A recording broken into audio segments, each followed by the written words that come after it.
A 30-year-old man comes to the hospital because of palpitations. A strip during palpitations is shown.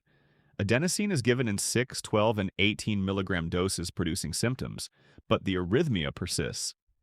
You can pause the video to think before I disclose you the answer. It's posterior fascicular ventricular tachycardia. This ECG pattern bears some resemblance to aberration, as there is relatively narrow QRS and R' in V1. But the patterns in a VR and V6, with R to S ratio less than 1, are non-aberration patterns, and tachycardia did not respond to adenosine.